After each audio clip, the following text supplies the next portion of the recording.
Earlier this month, on the anime streaming site Crunchyroll.com, there was an article published on there called BNA and the New Generation of Furry Anime. Now, I did not know that Crunchyroll had articles on their website. I thought it was just for anime streaming and there's a store based on like Crunchyroll merchandise and whatever. But surprise to me, they talked about some furry anime. And if you've watched my videos, you know I have talked about furry anime. All of the ones that are on this list, apparently. It goes into using furries and furry stories as a vehicle to talk about more socio-political issues. Agretsuko, for example, with its office politics and, might I add, feminism, because this is the story of a female worker in a Japanese workplace. It just so happens that she is a red panda. And then there's Beastars with its sort of coming-of-age drama of social expectations and privileges and all sorts of society stuff between the predators and the prey species. And now comes BNA from Studio Trigger with its talk about discrimination, prejudice, systematic racism and such, civil rights. Possibly there's some queer coding in there as well. I don't think the article mentions that, but that's something that I picked up on. So with that said, let's talk about what this series actually does, what it's about, why it does the things it does, and ultimately, how furry is it?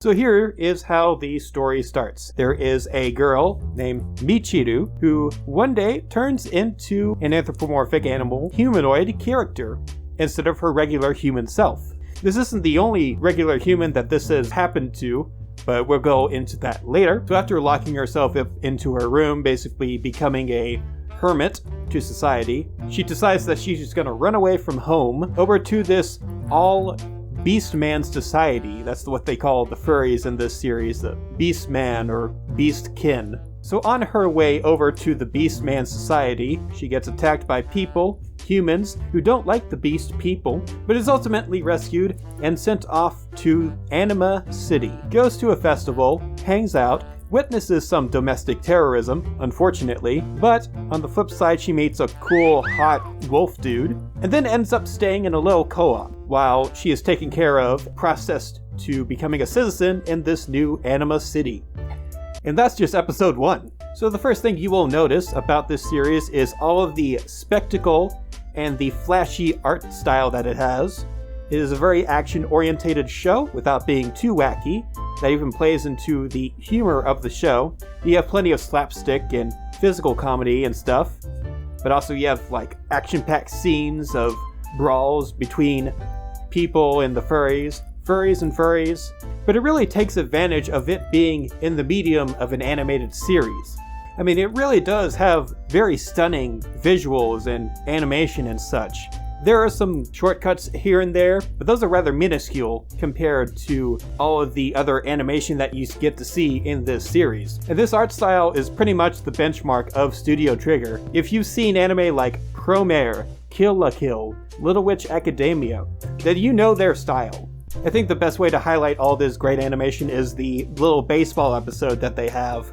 Just you can really feel all the impacts of all the swinging of the bats and the tackling of all the characters and the fights that break out, and just the whole scope of a little team in an impoverished area inside of Animosity trying to survive as, you know, their passion of, we're going to be a great baseball team, yeah! Let's go ahead and talk about something else that really caught my attention, and that was the English voice acting. I rarely watch anime as Japanese dubs, just because it's easier for me to really consume something that's already in my original target language. That's just how it is. If the option's there, I'm gonna do that. But then again, I would say that that's becoming less and less commonplace nowadays. Both the Japanese dubbing and the English dubbing, both of them are pretty much becoming on par with each other, depending on which language you speak. There's enough of an industry of anime that there's a need for actual good acting. And it's not just Funimation, it's not just Sentai. Netflix knows this as well, which is why they hire these professional actors to do their series, people like Jeremy Lee. We're talking well-known series like Sword Art Online, Persona 5, Fire Emblem, and Ruby. And her role as Michiru really fits the series. It honestly feels like a teenage girl sort of growing up and maturing and learning what it's like to actually be like an oppressed person in a society that's oppressing that group of people, that's being oppressed. Don't whine. But I thought everyone that lived here would always be in their animal forms. And of course you have the return of Ben Diskin, our typecasted, at this point, person of, hey, there's a furry anime? Oh, let's get old Ben over here. He's already been a hyena. Let's make him a wolf. Perfect, right? The anti-Beastmen faction fought you, right? It's impossible to erase the stench of humans from your bodies. Also, speaking of returning roles, we also have Griffin Puatu, who is Louis, or Louis, or however you pronounce that, in Beastars, who also is in this series as a sneaky, creepy little priest character. The leader of the Church of the Silver Wolf, Miss Deluge, has now come down to Animosity. I really like the music as well, but the ending theme really sticks out to me. It's really catchy, really groovy kind of electronica track that I really appreciate the style that it's going for.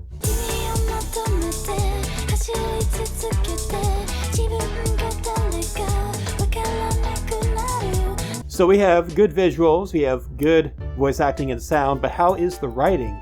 Honestly, it's pretty good. The story and plot is overall really engaging, action-packed and all that. It's a bit short. It's a little bit rushed for the first 11 episodes. And then at the last episode, number 12, it's just, okay, we gotta tie everything up as quickly as possible. I really think this could have benefited from an extra 13th episode, just saying. So without going into spoilers, I'll just go ahead and say that this is another series where it takes elements from things that have happened in the real world and putting it into its own story without putting in an exact people group or population. But there is still symbols and elements that you can draw from and do your little readings of it, no matter where that might lead you. I think it could have gone further with some of its themes. It could have gone a little bit further, but that also means it could have had more episodes to go further with. The struggle between Beastman and Human are such a main core to this series that you think they would go more and more deeply into it, but it kind of just focuses on the Beastman aspect, their struggles, without too much of the humans coming in and doing the dirty work of being racist towards them. But that's as much as I am comfortable talking about without going into the spoiler section. So go ahead and skip to this point in the video. If you don't want to be spoiled on this series, I will give you a few seconds. And your time is up. I first mentioned in this video, in the beginning, that there was some queer coding in this, some LGBTQ stuff. Like on the first episode, when I found out that someone suddenly became the thing that's being discriminated against and they shut in, that to me reminds me of all of the people who suddenly discover they're gay or lesbian, something like that. And they have to go into hiding, find a safe place where they can be accepted, avoid being attacked or worse. And the fact that you have, the norm, I should mention, is that Beastmen can shapeshift between humans and anthropomorphic bodies. That to me seems like people who can hide their identity even when they're in their safe space, and the only reason they would escape into that anthropomorphic body is if they want to fight or really show their inner self, I guess. Which also reminds me of gay culture. It reminds me of being in the closet, so to speak, and how you can't really look at someone and say if they are straight or gay or whatever. That's not a look. I mean, there's a stereotype, but it's not really a look. And we don't go off of stereotypes. We go off of I guess sense. We can smell if someone is gay, just like they do in the anime. You're like, oh, you smell like a human. Yeah, I'm gonna get away from you. Oh, you smell like a beast man? Come over here, hang out with me. There's also some elements of obvious outer oppression affecting the supposed utopian city of Anima City. And yes, I know That is a pun on the word animosity, because for some reason they get really angry at each other easily, probably because of all the pent-up stress of being a beast man, and they just go into a rage and beat each other up sometimes. It's even a plot point later, the humans are like, I know how to solve this, we'll just get rid of their beast man status. That'll get rid of their rage problem, which is like conversion therapy, you know? But also it has to do with like a racism thing, because we find out that like the head honcho of the medical center that's stationed right inside of the city, it's like the tallest building in the city, interestingly enough, we see, oh, I'm doing this just because you're not a purebred beast man.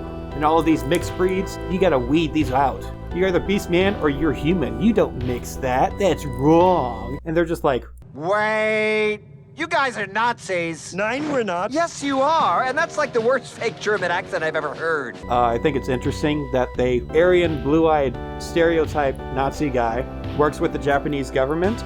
I think that's an interesting parallel, and if you didn't catch up on that, Japan was part of the Nazi Axis powers. That's the connection there. I mean, you even have the World War II scene where there are beastmen inside of concentration camps, you know, that adds to the whole racism thing. I still think this is clearly about LGBT people.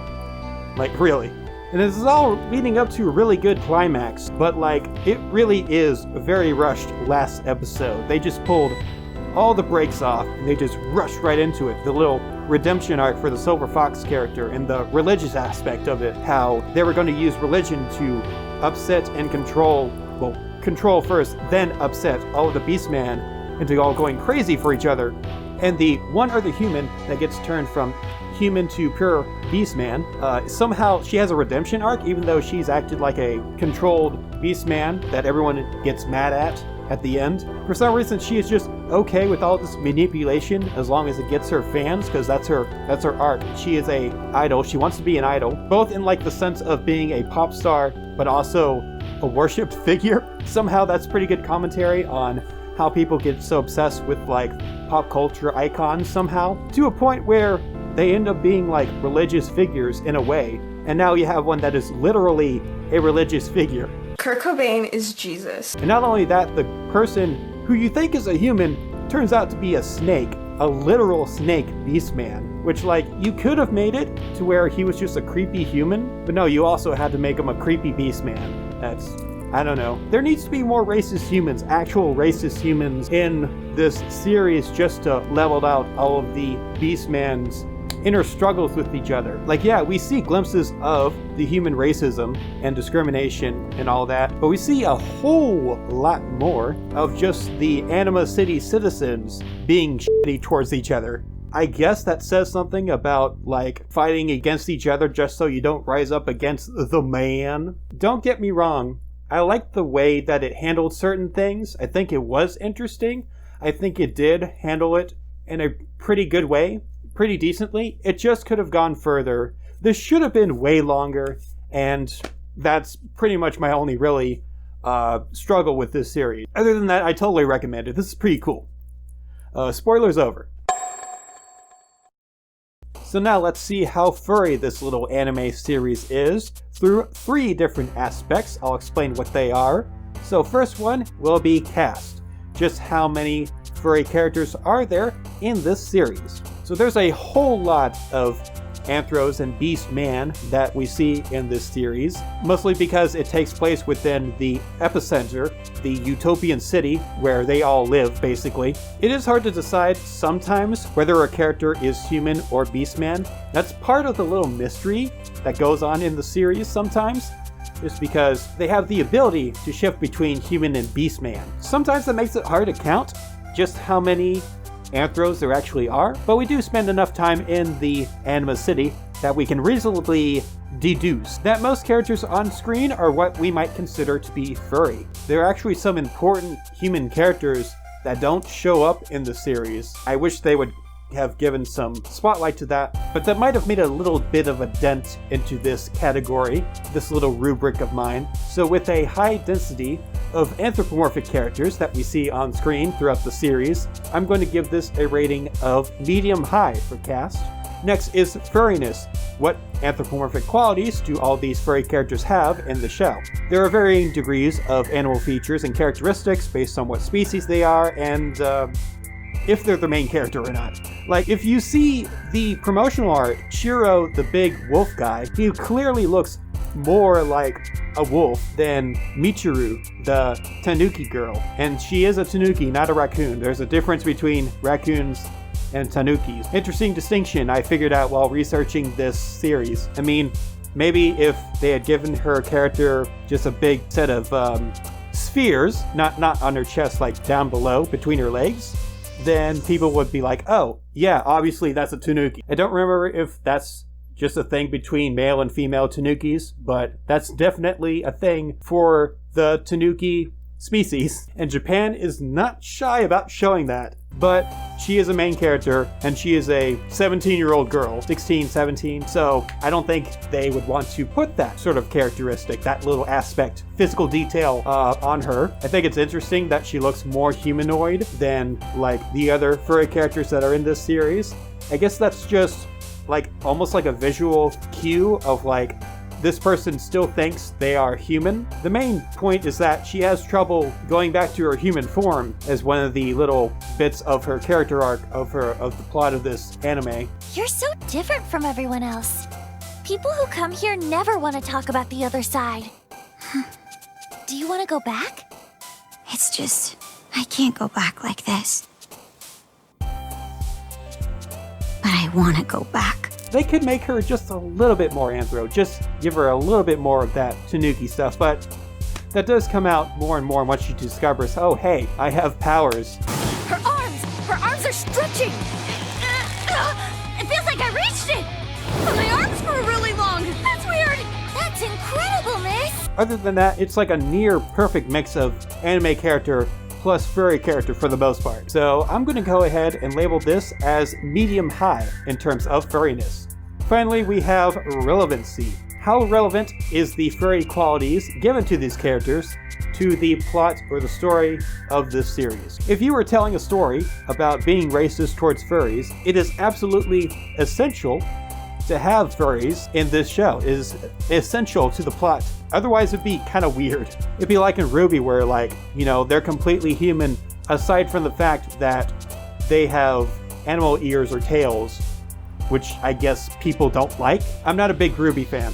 I've watched it, don't worry. It's a fine series. I'm just not the biggest fan, especially after season 3. Now going back to BNA, whether their Beastman qualities signify them as either racial or LGBT minority, it still works within this plot. I'm still leaning on this being a gay series rather than a racism series, and it's not even that these characters act a certain way or a certain race or a certain gender. They just act like, you know, a certain population of people that is being discriminated against, and the way that they're being discriminated is more, in my mind, akin to how people discriminate against the LGBTQ people. The fact that they can blend in with regular folk, the fact that they have their own festival and safe space that gets disrupted, the fact that it takes a human to turn into something they don't like or are discriminating against just to realize, oh, so that's what it's like. So that's how humans treat others that are different from them. And that's in all different countries around the world, not just in the US. I have actually been to countries where it was illegal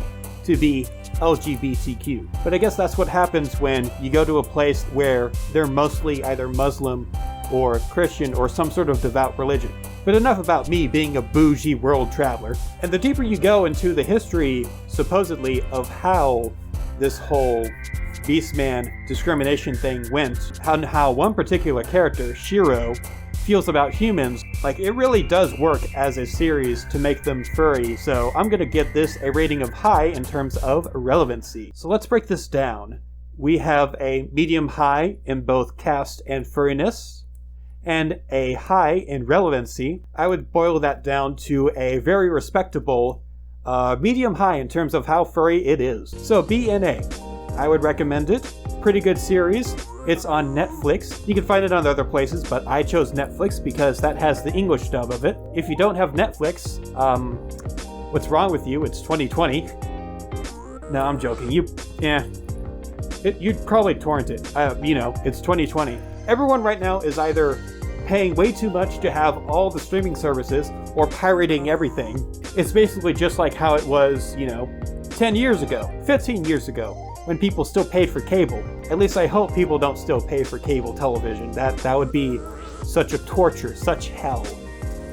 I cannot believe that. But yes, if you're looking for an action-packed series that talks about societal issues and all that, then this is your series. There's only one season so far, and it's only 12 episodes long. I wish there was more, just so I can watch more of these characters, just so I can watch more of them develop their themes and really get into the bottom of how systematic discrimination works and all that. But that's just hoping for the future. And if you want to watch more videos of me talking about furry stuff and the anthropomorphic qualities of all sorts of series, video games, movies, anime series, cartoons, and all that, there is a link to the playlist down below in the description. Also in the description below, you will see my social media links. That will be my Telegram, my Twitter, and my Instagram.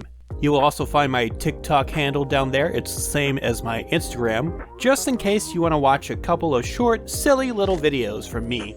You will also see my Discord screen name and a link to my Discord server. This is for all people to join that like furry content. You can talk to other fans of this channel. You can talk about your favorite movies or music or cartoons. You can share memes. You can do anything you want.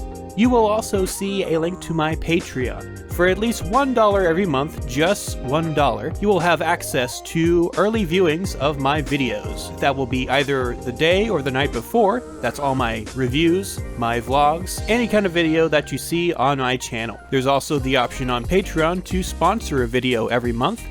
If you are an artist or a small business, you can use my videos to advertise anything you want, any projects that you're working on, any causes that you need people to see. Again, that's all in the description below, my social media, my Discord server, and my Patreon.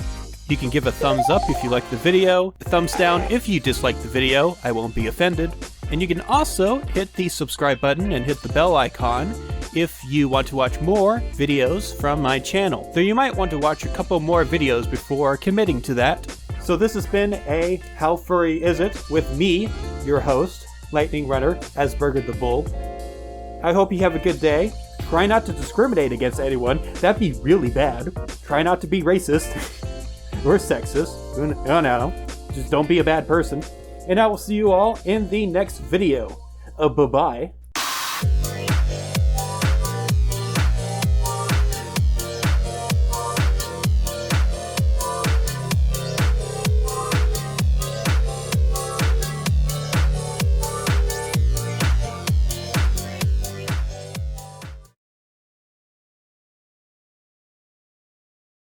So doing my research, I actually did quite a bit of deep digging, and here is what I found. This is very important. You need to watch this. Okay, the name Animosity. Animosity is the name of a deathcore band back in the 2000s. They are associated with the independent label Black Market Activities, BNA. Aha, you see? BNA and BMA. But that's not all. There's more degrees to this connection. Black Market Activities is also associated with the avant-garde metal group Behold the Arctopus, BTA. But that's not all. Behold the Arctopus has a song called Deluge of Sores. Do you know what a deluge is? It's a torrent. And do you know what anime fans like to do? They use torrents. There is actually a torrenting software called Deluge Torrent. And how do they use these torrent clients and software? To pirate anime like BNA. Thank you. That has been my conspiracy. Good night.